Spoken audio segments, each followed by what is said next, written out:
Can I start by thanking everyone who took part in this election, this huge democratic exercise of more than 500,000 people all across this country.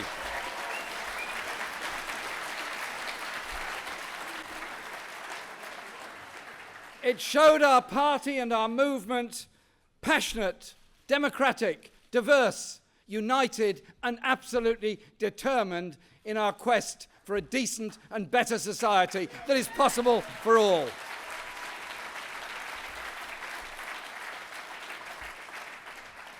And there are many people I want to thank before I say a few words, if I may. First of all, to Ian McNicol, the General Secretary of the party, and all of the party staff for their incredible hard work during this campaign, the general election campaign,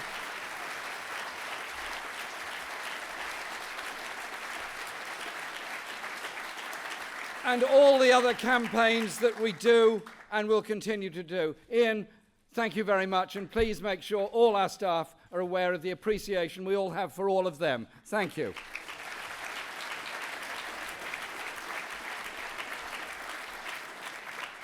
I want also to pay a huge thanks and tribute to Harriet Harman, who has been our acting leader and our deputy leader, and before that, our acting leader.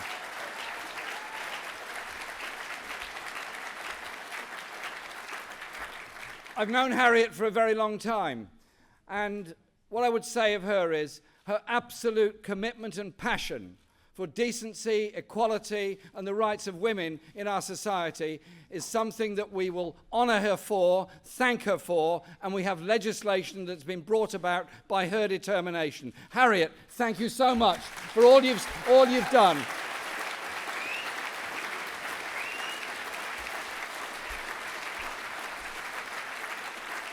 And the way in which you've led the party since the tragedy of the election result in May. I want also to thank and congratulate Tom Watson on his election as Deputy Leader of the party.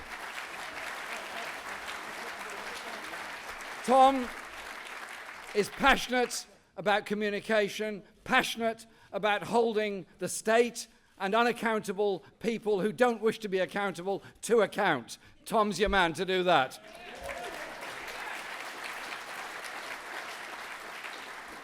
I want also to thank Ed Miliband for all the work he did as leader of our party.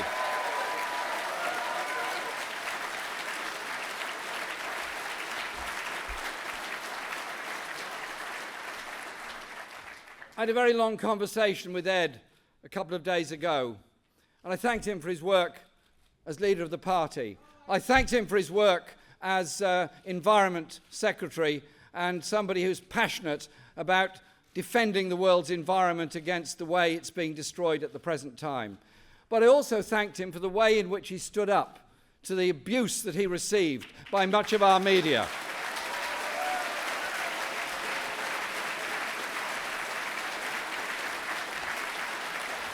And the dignity he showed when his late father, the great Ralph Miliband, was so brutally abused by some of our media. So Ed, thank you for all of that. I want to thank the fellow leadership candidates. We're discussing the number, whether it's 29, 35 or 39 hustings we've been to together since this election started. We'll discuss that later and exchange diaries. But it's been a fascinating experience for all of us.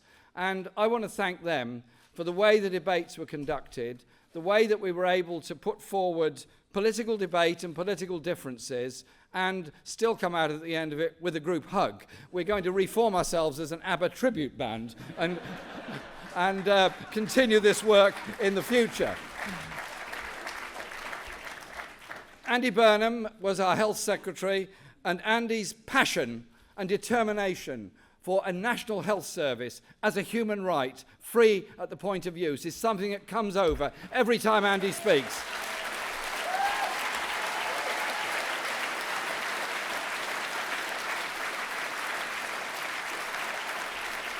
and his passion for comprehensive education to ensure all children have a reasonable, fair and decent start in life.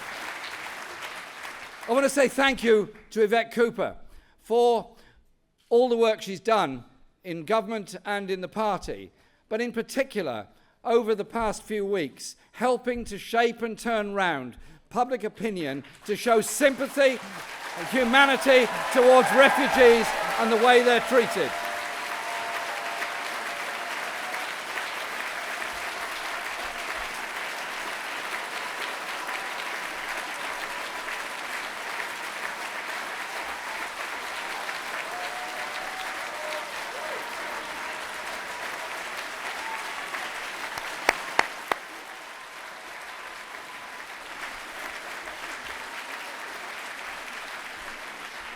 And one of my first acts as the leader of the party will be to go to the demonstration this afternoon to show support for the way refugees must be treated and should be treated in this country.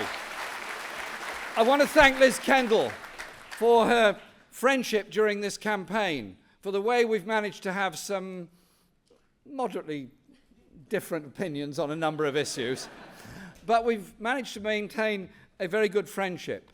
And Liz is somebody that I admire because she absolutely stands up for what she believes in, whether it's easy, simple or popular, or uneasy, not simple or popular. So Liz, thank you very much.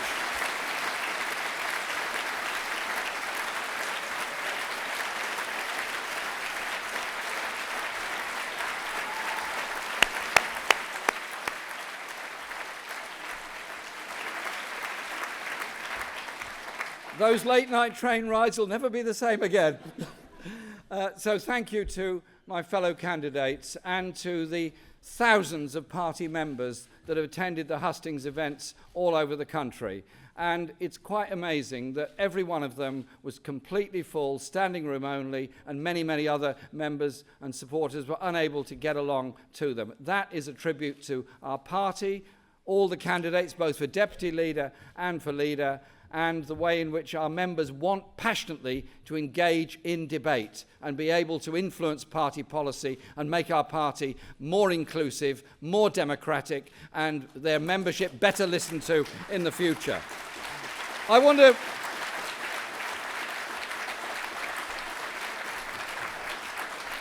thank my own campaign team. They've been absolutely amazing. We came together after we had got onto the ballot paper, I appreciate with difficulty, and I want to say thank you to the 36 members of Parliament, well 35 plus me because I nominated myself, for nominating me for this position. I know some of them had possibly some reluctance to do so. It is reported. But they did so in a spirit of inclusion and a spirit of democracy. And I thank them for that, and I look forward to working with all of them after this election campaign because we've got great work to do in the party. And so our campaign began with very little, and we gained support, we gained volunteers, and I thank the unions that nominated me, Unite, Unison,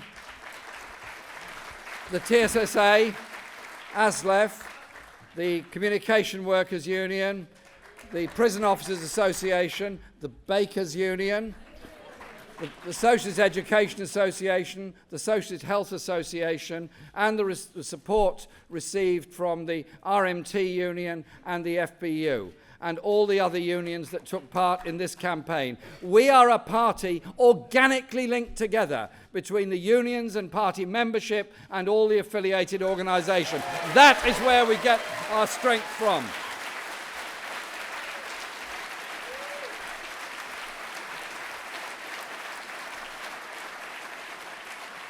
And as a former union organiser in Newpie, now part of Unison, I fully understand the importance of unions at the workplace, defending people's rights, standing up for their members, and that's why I don't appreciate what this government is trying to do to shackle unions in the trade union bill they're bringing forward on Monday.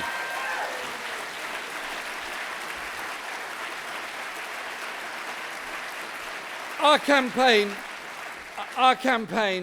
attracted the support of 16,000 volunteers all over the country, organisers in each part of the country that organised all the events and meetings that we have held. And in total, we've done 99 of those events. Today is the century, and we are here at the end of this very long campaign. And it's been quite incredible, the numbers of people that have come forward to join our party. But before I go on to that, I want to just say a big thank you, they all know who they are, to my many personal friends, many people, everyone in Islington North Labour Party for electing me to Parliament 8 times up until May of this year. Their fantastic comradeship, friendship and support. It's been quite amazing, and I absolutely value their advice. Sometimes it's advice you don't always want to receive, but that's the best advice you get. And I say thank you to all of them in Islington North.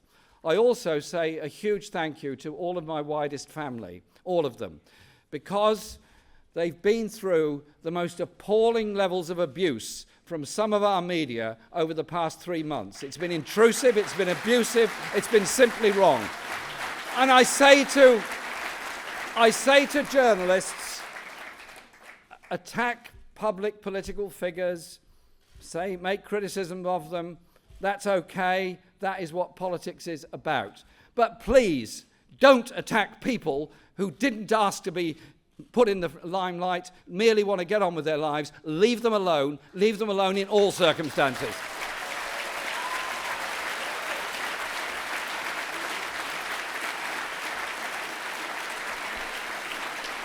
During this amazing 3 months, our party has changed. We've grown enormously. We've grown enormously because of the hopes of so many ordinary people for a different Britain, a better Britain, a more equal Britain, a more decent Britain. They're fed up with the inequality, the injustice, the unnecessary poverty. All those issues have brought people in a spirit of hope and optimism. So I say to the new members of the party, or those that have joined in as registered supporters or affiliated supporters, welcome. Welcome to our party. Welcome to our movement. And I say to those returning to the party who were in it before and felt disillusioned and went away, welcome back. Welcome back to your party. Welcome home. And there's the media, and maybe many of us simply didn't understand the views of many young people within our society. They had been written off as a non-political generation who were simply not interested, hence the relatively low turnout and low level of registration of young people in the last general election. They weren't. They're a very political generation that were turned off by the way in which politics was being conducted and not attracted or not interested in it. We have to and must change that. So the fight back now of our party gathers speed and gathers pace. I'm delighted that Kezia Dugdale is here today, our leader in Scotland. We're all going to be campaigning in Scotland, for Labour in Scotland, with those great traditions, those great Labour traditions in Scotland. I thank Carwyn Jones for his leadership and the way in which we're going to fight in Wales, and I congratulate them on ending the internal market in the health service in Wales, something we want to do in the rest of Britain. And I say congratulations to Marvin Rees, selected yesterday as our mayoral candidate for Bristol. We're all going to be down there, Marvin, helping you and supporting you to win Bristol. And to my friend Sadiq Khan, who's been elected as our mayoral candidate for London. Sadiq, we're going to be campaigning together. And we're going to be campaigning together, particularly on the crucial issue of housing in London. I am fed up with the social cleansing of London by this Tory government and its policies. We need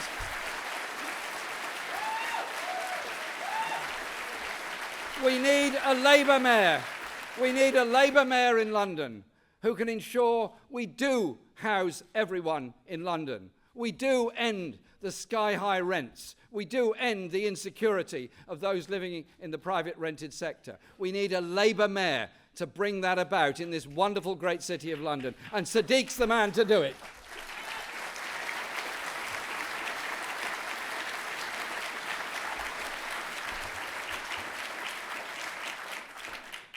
This week, the Tories will show what they're really made of.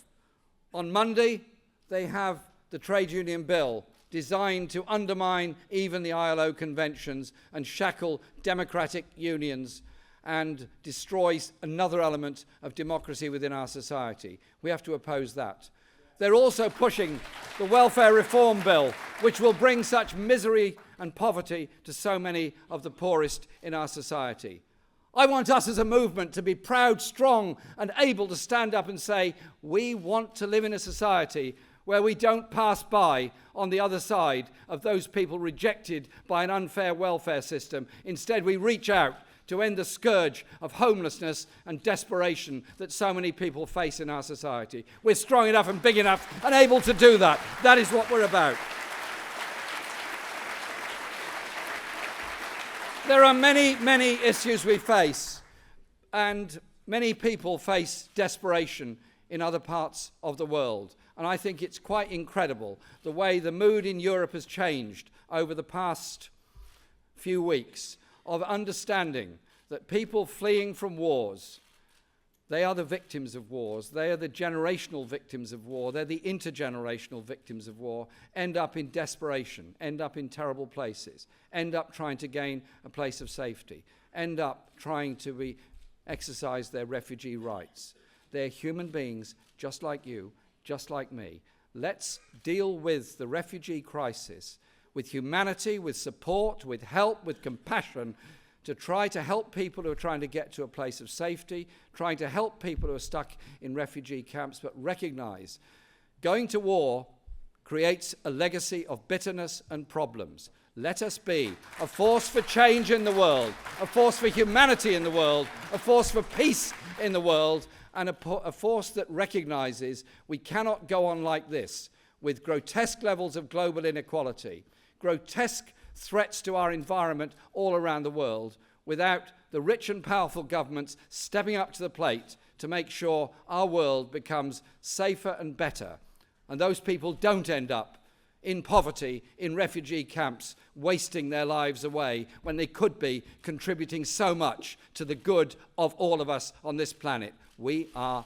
one world. Let that message go out today from this conference centre here in London. I conclude by this. The Tories have used the economic crisis of 2008 to impose a terrible burden on the poorest people in this country. Those that have seen their wages frozen or cut, those that can't afford to even sustain themselves properly, those that rely on food banks to get by. It's not right, it's not necessary, and it's got to change. We need an economic strategy that improves people's lives, that expands our economy, that reaches out to care for everybody. You can't do that if at the same time you do nothing about grotesque levels of inequality within our society. We need to develop an economic policy that deals with those issues.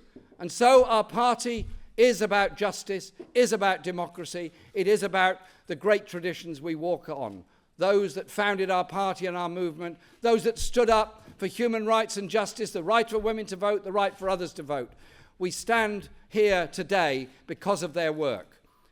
But we go forward now as a movement and a party, bigger than we've ever been for a very, very long time, stronger than we've ever been for a very long time, more determined than we've been for a very long time, to show to everyone that the objectives of our party are intact.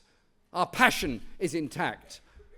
Our demand for humanity is intact. And we as a party are going to reach out to everyone in this country to take us on that journey together, so no one is left on the side. Everyone has a decent chance in life. and a decent place within our society. That's what Labour was brought about to achieve. That is what we're going to achieve. This election campaign is, as we see here, about shaping our future.